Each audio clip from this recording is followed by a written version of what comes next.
All right, Jorge. Yes, sir. Jorge, where'd you grow up? Where are you from I originally? grew up in Linwood, California. I was born in Watts, but raised in Linwood, not too far from here. Hmm. How would you describe your childhood? My childhood was a bit on the rough side, given that I would like to call it normal, but most of my upbringing consisted of trying to avoid gangbanging, being that my cousins and my uncles all grew up gangbanging and try to bully us into it, make us fight each other. And that kind of opened me up to wanting to stay away from it. So So you never gave in? no. I had, unfortunately, brothers and other cousins that gave into it, and I saw my opportunity moving forward to just kind of try to find the opposite, if you will. That's what led me to like get more involved into trying to join law enforcement. And as I grew older, I mean, you get the whole trying to get your own family and whatnot. So once I got an opportunity and I found out the police department was hiring over in Texas, I went ahead and moved my stuff and I applied and it went well. I went through the academy, and while I was there, I was with a woman and turned out she was pregnant. So I was there for about 5 years, and it turned out that I got a video from a person that he let me know that he was subpoenaed by the government to show a proof of DNA, and it turned out to be his child. And the child was pretty much ripped out of my hands. I couldn't see her no more by law or anything like that. So I tried to do my best and joined the force. I joined the army, and I was there for a bit, and I got stabbed during the force, and that's how I was introduced to opiates, and I never was given anything to psycho off. And I got this addiction of mine, and I had my mom with me, and I'm just trying to scrape what I can to get us through. And it's been very rough, and I don't mean to break down like this and rush into it, but So at the it beginning just of that story, it just so the child that you thought was yours. it turned out not to be mine. And this is after me being in the delivery room, cutting the umbilical, coming down for vacations, being around my child. She was of Filipino ethnicity, so the child looked a lot more Filipino than anything. So I really never paid attention to it not looking like mine. And if it wasn't for that, if it wasn't for the for the video that I was sent through Facebook, I would have never raised suspicions. I'm not the jealous type to not keep someone from going out with their friends or whatnot. So everything just fell on me. I bought her. We had a condo. I wasn't leasing. I was renting to own. I got her own car and everything. And I think it was dumb of me too to like give her a certain percentage when I left that place. I really needed family support. I had no one there.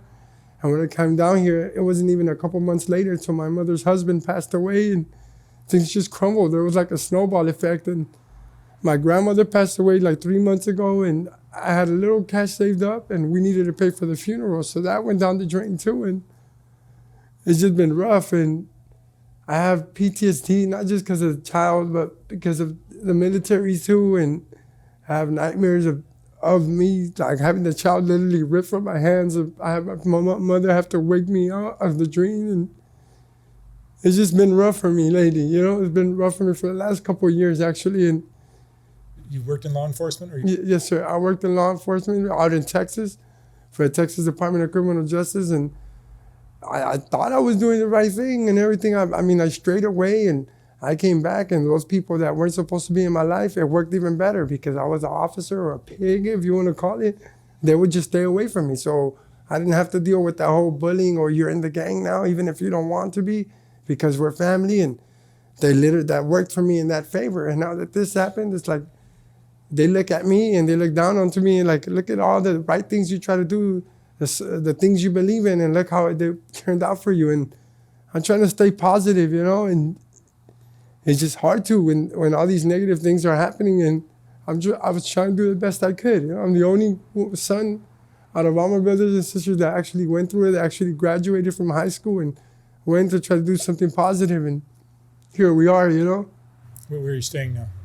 I'm staying out of a van, unfortunately. Barely we were able to scrape up to get the van, and that's where my mother and I are living at. My brothers really weren't paying attention to my mom that much, and I thought I could help her out for the time being. And what I told you about my grandmother passing away, I had to give out that savings, and I couldn't pay my rent anymore.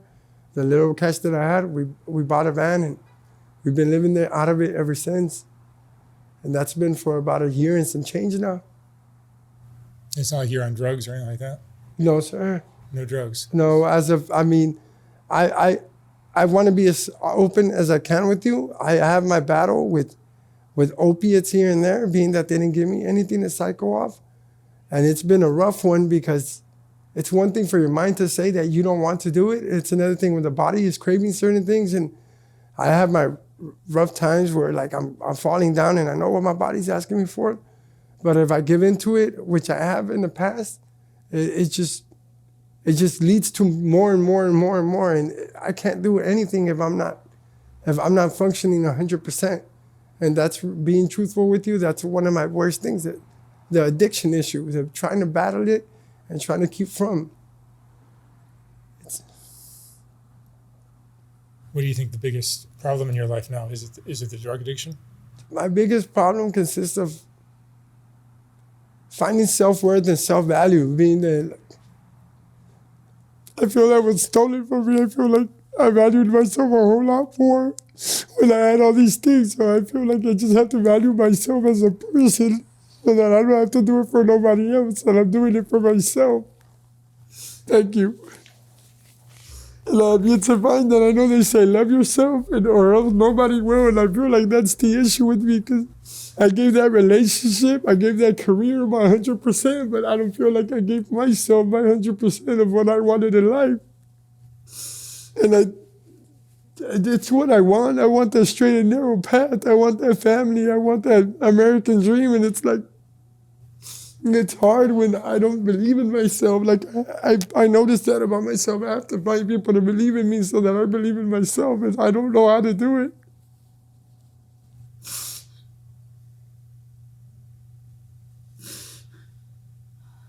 How old are you, Jorge? I'm 33 years old. I'm sorry, I didn't mean to break down like that. It's just, this is really a good outlet for me to release it. I haven't told many people my story for the same reason. I don't think too many people can cope, but you get to opening up and you realize we got a lot of people got their issues too, you know, and we're all just trying to make it through. But a lot of them, I can see it in their eye. They believe in themselves. They believe in what they stand for. And it's hard to, because I gave 100% to what I thought I really believed in, and it led me to a dead end. Everything taken from me, and I've given so much to people, and I don't have anything much left of myself. I'm not talking about financial. I'm just talking about my self-worth. I don't feel like I have much left anymore. What's your biggest fear now? Biggest fear is I'm really believing on these negative thoughts that I get, on these downsides that I get about myself. My biggest flaw is really giving in to the temptation of me thinking that little 10-minute, 30-minute high of me being on opiates, or me just ignoring the world and laying in bed with depression. That's my biggest fear. So I try to get up every morning and try to just get the day going as early as possible, because if not, then I just spend days there just depressed and just thinking about everything. And that's like, I'm creating my own hell. Is the deeper problem your depression?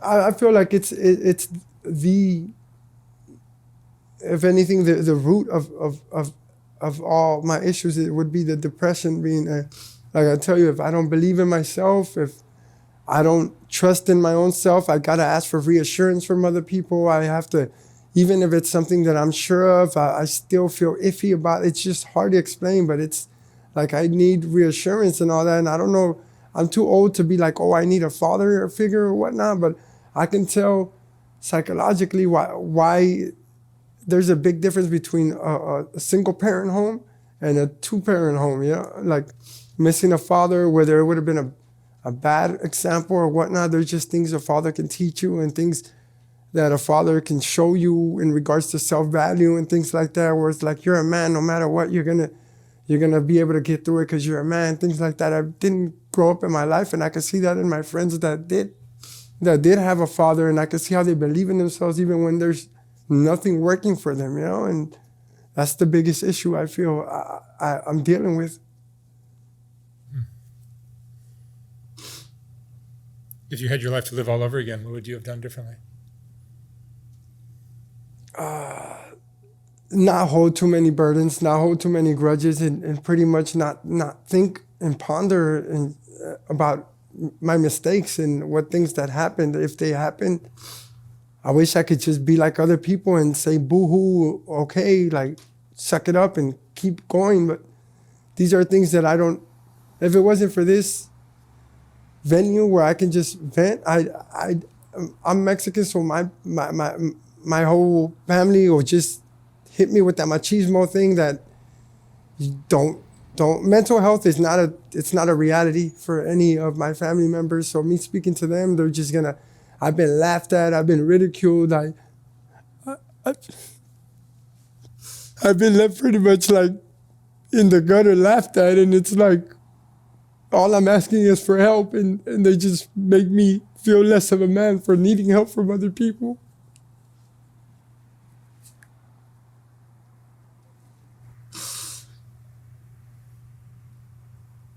Do you feel like life is unfair? You've had some terrible breaks. Yes, sir. At least my life has been a little bit rough, especially when I'm just trying to do the right thing and it's evident. It's not like I just speak about it. I have done these things. I'm telling you my true life story, and I just feel like nothing gives. I mean, I was doing the right thing, and I felt like I wasn't doing them for me. I felt like that was my biggest mistake. Hearing myself talking right now, I just feel like I was doing everything for something else and not for me. I know, like, if the child would have been mine, that would have been something that I would have to do regardless, but it would have been mine, you know? It would have been mine. And it's like everything I do, I just feel like I just get stepped on or like used in some way or another by someone else, you know? My brothers used to ask me for help and I'd help them, but now it's my turn to help.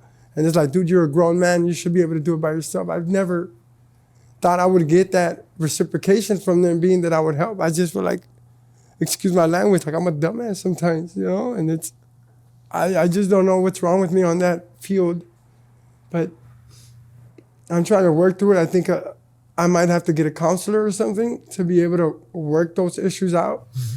And when I was in the military, I was getting counseling like that, but there's only so much you can tell them before they put a red flag and they don't let you work anymore, things of that nature. So I wasn't able to open up completely, because then it's off the field and onto retirement you go by force, you know? And I couldn't afford that when I had my mom still at home waiting for me to send money back home and things of that nature. So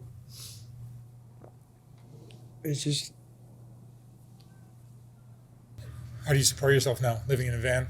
I panhandle as much as I can. I run into a lot of people that do boosting, and I was used without knowing as well, like, oh, come inside the store with me, and then like, oh, take this bag, go bring my other purse, I forgot the wrong one. Once I caught onto it, it's like, dude, it's not something I feel comfortable with. I'd rather panhandle my way. There are good people out there in the earth that will help you out.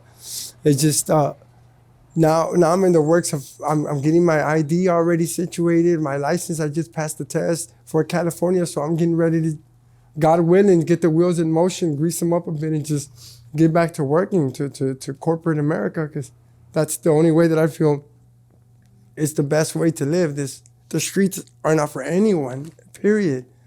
You know, it's a very cold world out there, and my mother, for the grace of God, she's been sticking with it. She's been there, and it's just, I don't know how much she can take as well. I don't know how much I can take alone. That's what scares me the most. Like, I failed, and she goes down the drain with me, and I can't afford that. I can't afford another setback. That's where me believing in myself and understanding that I'm doing everything for myself comes into play. Like, if I just find another reason, or if I just do it all because of my mother, and we all got a expiration date, and when she passes away, what, am I going to break down again? Am I going to throw it all away? So it's one step at a time. So I feel like counseling would be the best thing that I need to get, but I'm just trying to get back to corporate America, to the real world. Is fentanyl your drug now? Yes, unfortunately, yes. With all these laces going on here and there, like without me knowing, I got hooked onto it. What's your biggest regret?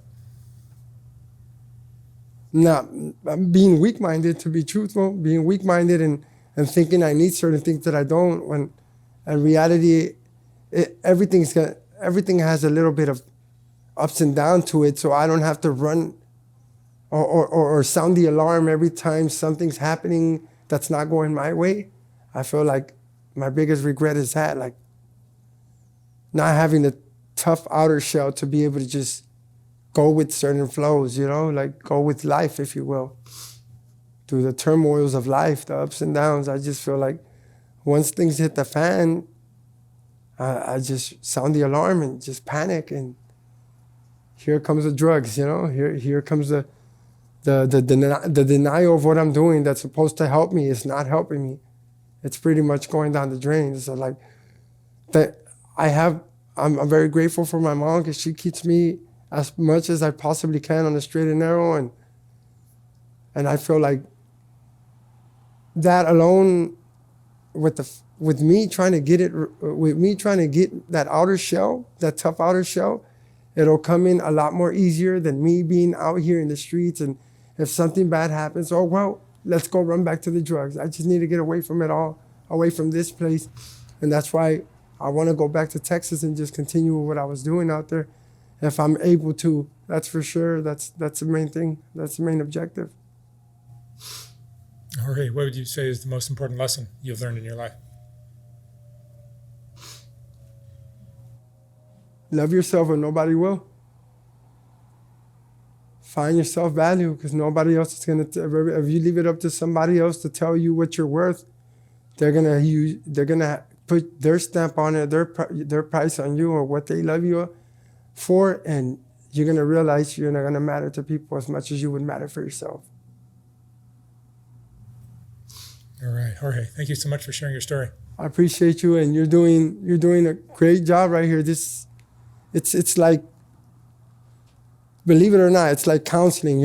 I haven't said this to many people, not even to my mom. That's why I was a little bit iffy here, but I just feel like I released a lot right here, So I'm definitely, after having this session with you, I'm definitely gonna seek out counseling. I've been neglectful and I've been ignoring it because everybody thinks you're gonna go, like myself personally, honestly, I don't wanna be labeled a certain thing or go to the loony bin, if you will, but this has made me feel open that I won't be judged if I open up about my situation. No, I think that can be very helpful. Thank you so much, yes, sir. Especially in your situation. Thank you. All right, Jorge, thank you so much. Thank you. Thanks.